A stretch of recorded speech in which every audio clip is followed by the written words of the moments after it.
Craig Aiken. We here today to just have a good conversation. Ain't nothing too heavy. You know what I'm saying? We just having a good conversation today. I'm calling it self-therapy. Self-therapy. I tell myself that so I don't get nervous in front of the camera. Okay. So we're gonna have a conversation in front of the camera that might be uncomfortable to a lot of people, and it might be uncomfortable to you. Are you prepared and ready for it? Shoot, let's go. That's what it is. Let's talk, man. All right, man. So, can you tell me who is Craig Aiken?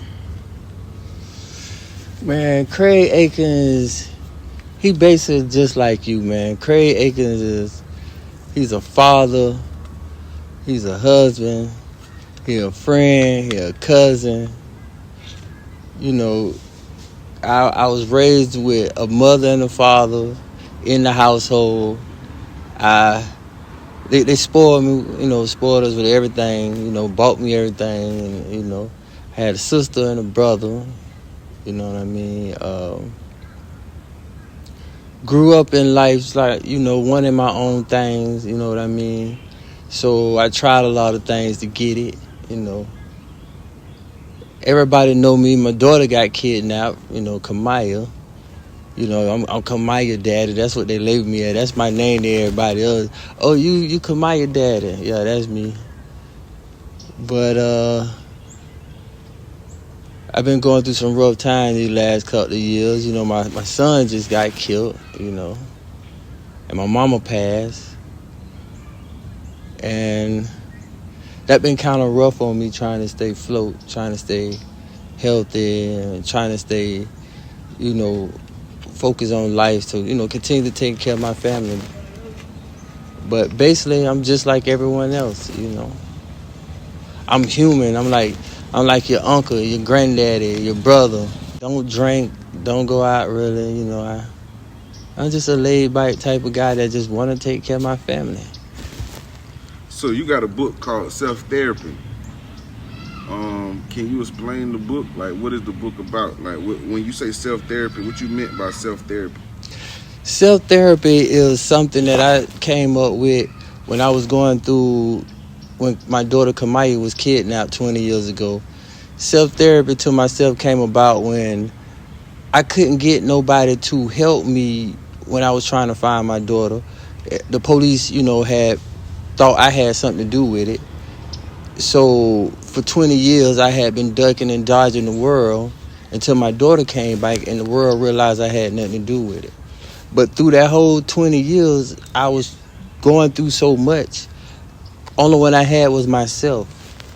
So I always told myself, in order to meet my daughter in the future, I had to give myself self-therapy. What happened to me never happened before. I couldn't go to counseling and they tell me what should be going through or how I should feel, because it never happened to anyone before. It wasn't a book to read or anything that I can go to show me how to handle that situation.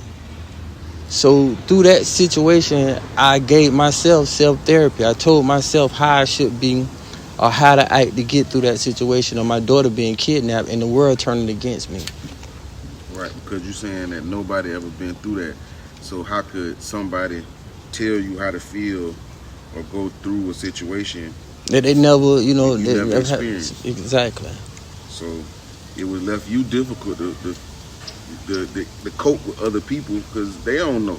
I couldn't relate to nobody. I couldn't go to nobody. Or they couldn't relate to you. Yeah, they couldn't relate to me. I feel like I just couldn't relate to nobody. By them having me on the news right after Kamiyah's pictures being kidnapped, the next thing they show is the father is in jail, or the father, had been in jail, and most of the time that I went to jail was because of them putting pressure on me about the kidnapping. But I started hiding from everyone and pulling myself away from the world. It got to some points where I was hiding in my own closet in my room, because I just didn't want to come out. So you said when you was 11 years old, your brother got killed, right? When I was 11, my brother, he was getting off his high school bus. and a guy walked up behind him and shot him in the back of the head. Did they say why? Or was he in a gang? Or? No, my brother, he wasn't in the game. He's a high school football star. He was doing pretty good.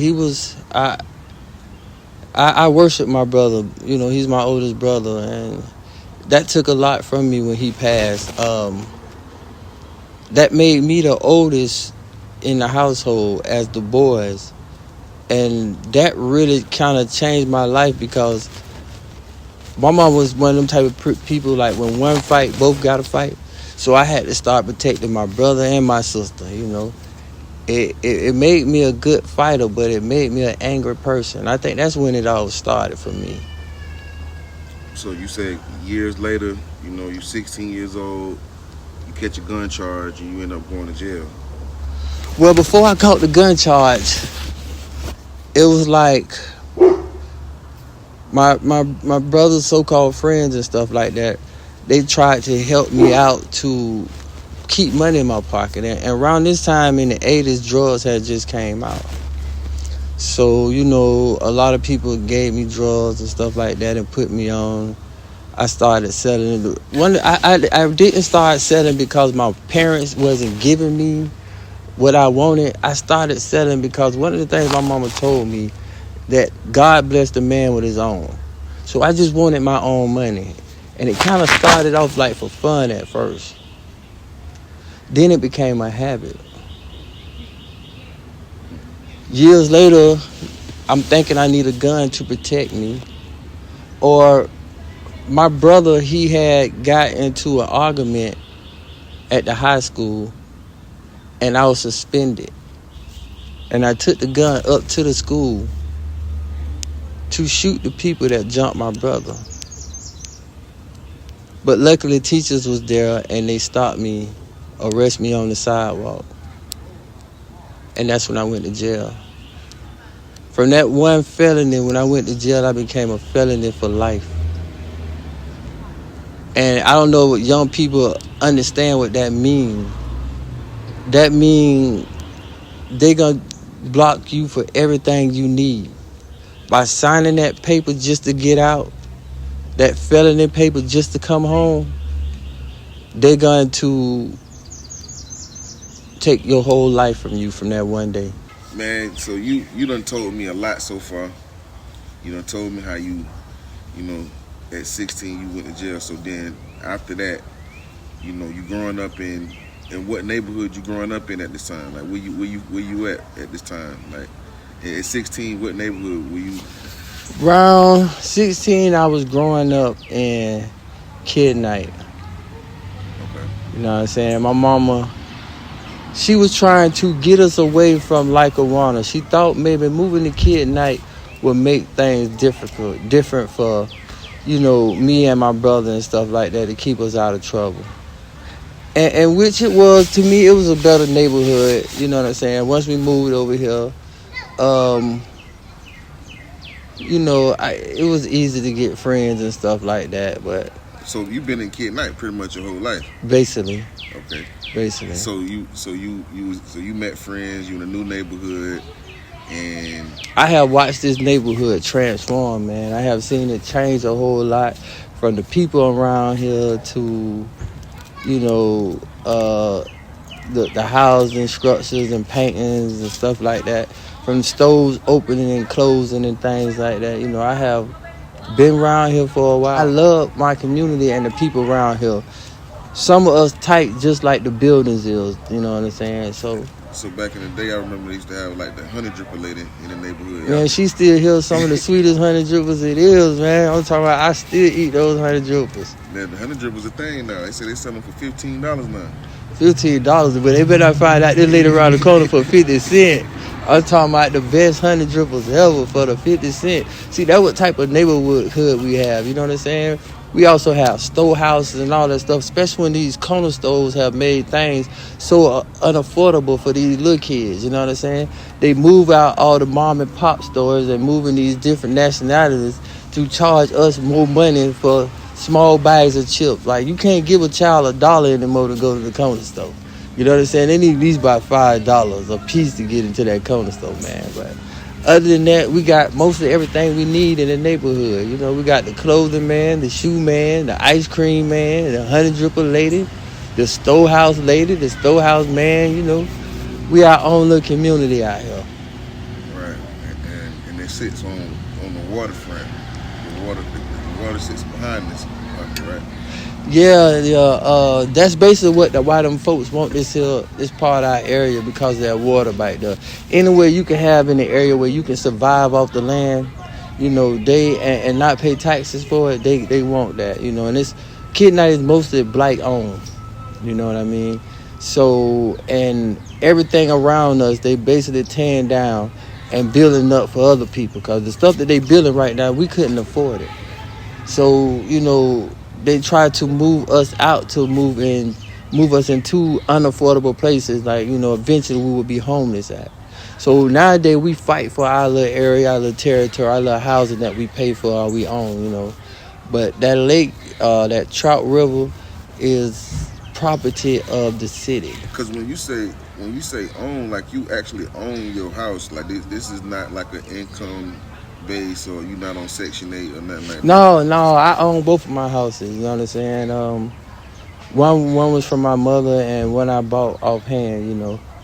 So, you know, it's an area that they make sound bad on the news, but it's the area that we love, you know. We own it. This is where our roots at. My mama stayed here, and I stayed here, and my children stayed here, you know what I mean? Okay, so starting back, like you say, you 16, growing up in Kid Night, meeting new friends, and 20, I believe, you go to jail again, but at the same time, you was in the situation with your mother of your child, a child's mother, and you go to jail for again, right? Actually, yeah, and that's part of my book, is that, you know, I did get back incarcerated, you know, up to the same tricks, selling drugs with the same results. But this time it was different. This time I go to jail and meet my wife Shannon, which I haven't talked to her over like 15 years. And she wrote me a letter that she had a daughter of mine, Shadon. You know, Shannon left high school and went to the military. And as you know in my story, I left high school and went to jail.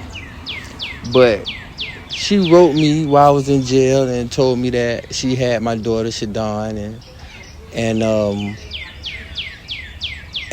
I was excited about that. This was before I had found Kamiyah, and they was around the same age. Kamiyah was 16 and Shadon was 16.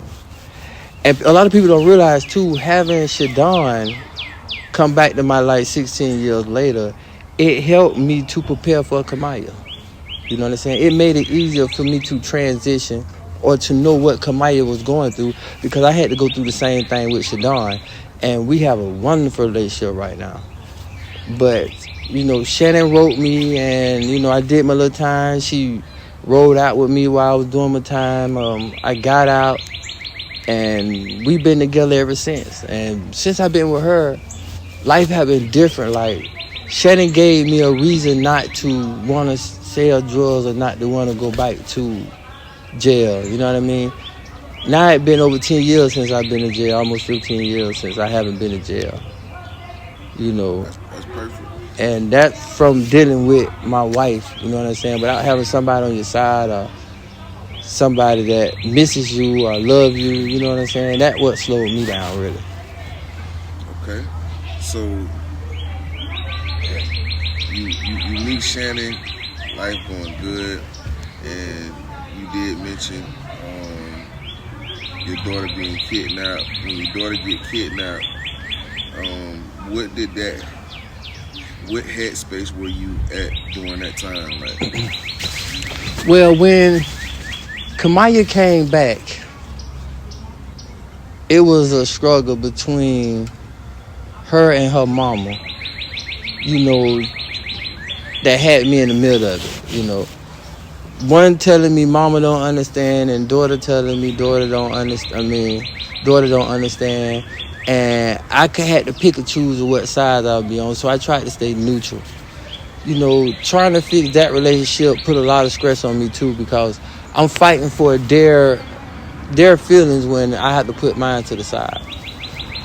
Plus, being married to my wife Shannon, you know, not trying to show favoritism to this new situation.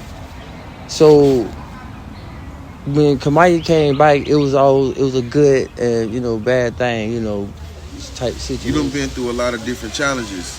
You know, I follow you on social media, and you post a lot about your son and, you know, your son Craven. What happened with Craven? Like, well, Craven, first of all, I don't mean to cut you off. What was Craven like as a kid? Craven, he was bad. He's even as bad as a child. I kid you not. I loved Craven. You know, I love all my kids, but Craven used to be so aggravating to the rest of the children. It was just so funny. Like, you know, he just wanted the attention all on him. Yeah, Craven, he was spoiled. His mama spoiled him. We gave him everything he wanted, and maybe that probably was the problem, because he didn't want nothing we gave him. He wanted the streets.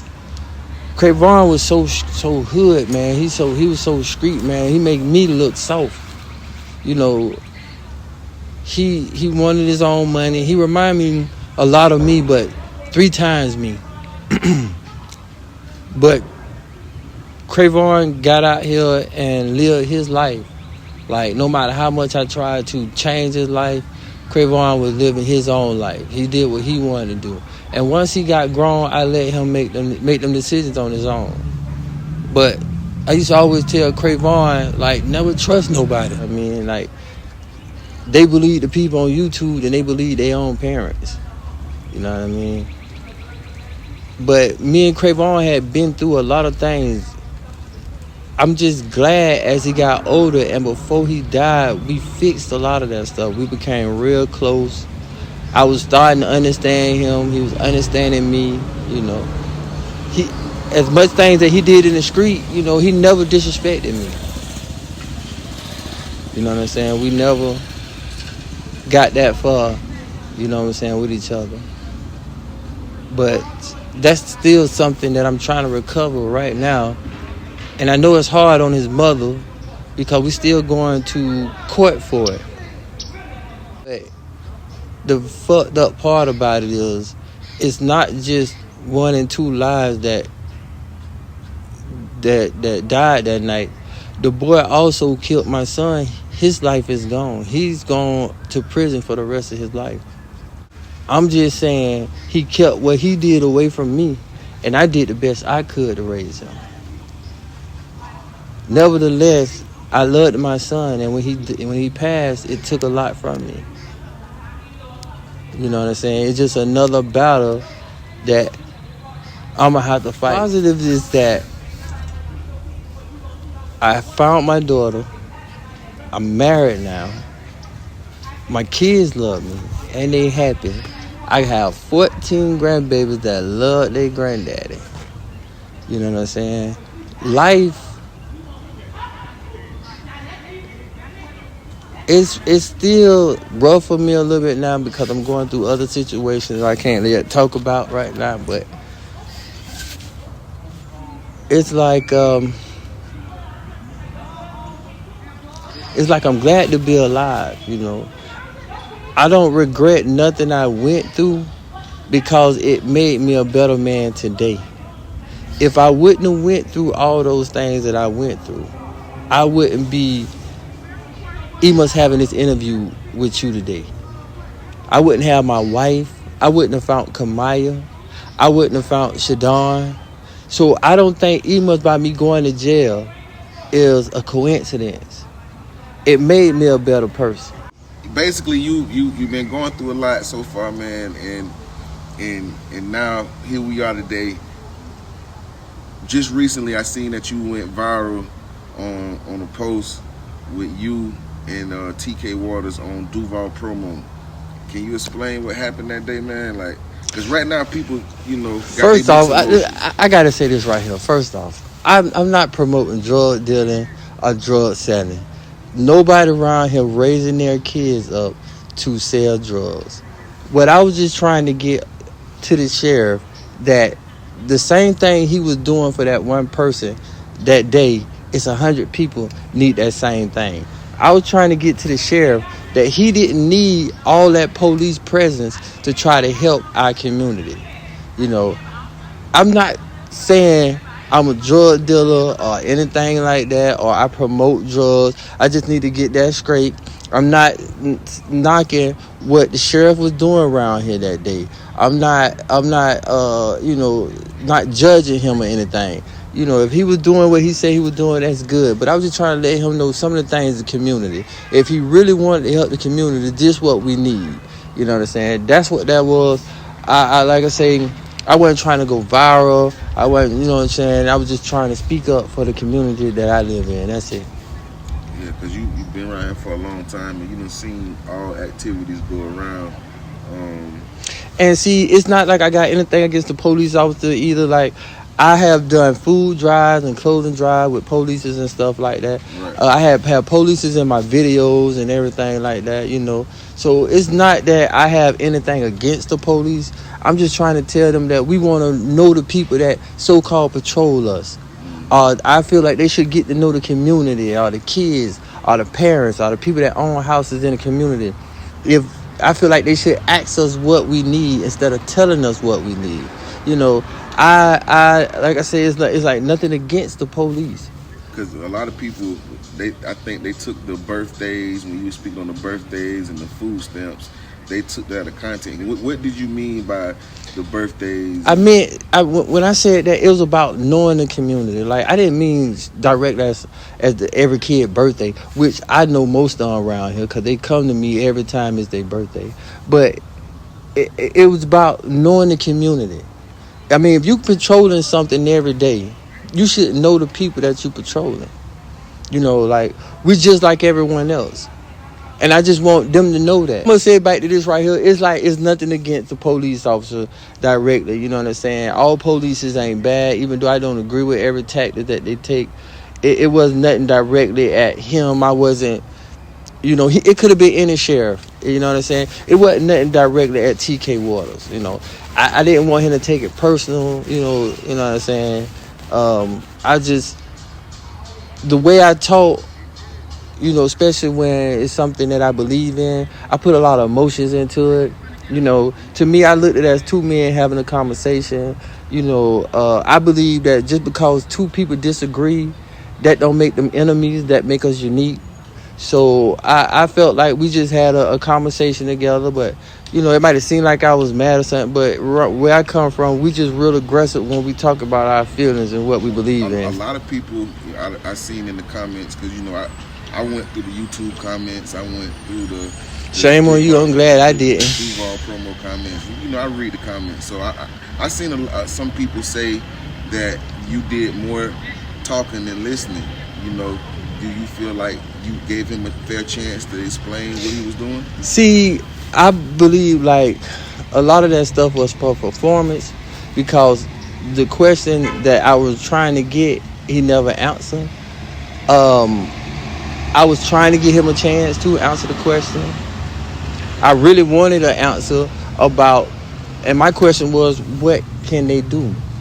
Or what can he do to help? Well, I actually get what I understand what you're saying. I mean, a lot of people don't know how to start and create a business. And I think believe he said one of his people did a murder and got out on the Zaxby's, is what he said. But see, to me, that's always just that one person they throw up in your face when millions of people don't have that same opportunity as that one person. To me, I think that's why they use that one person, because there's plenty of people with plenty of talent that can do these things but cannot because of felonies. That's what I was trying to get him to understand. Felonies is holding a lot of people back. And a lot of people get felonies because they want to get out of jail. Well, I mean, it sounds like it, because it is ways for, you know, even as a felon, you can get certain things removed and experienced. Let me tell you, people say that, but until you try to do them things, it is no way. I have tried, and I'm 50 years old. And if it was a different way for me to not become a felony at this time, I wouldn't be a felony right now. I mean, not saying people should not try, you know what I'm saying? But I have tried. And it's nothing more important to me than becoming a legit citizen in my eyes and on papers. And I'm not saying T.K Waters the one holding me back or none of that type of stuff. I want you to, to the younger generation, the kids growing up now today, even though times done changed, what advice can you give them and what can you tell them? I tell them to stay off YouTube, get your education. You know what I'm saying? Just like I tell my grandson, I need him to graduate so we can start our own business together. You know what I mean?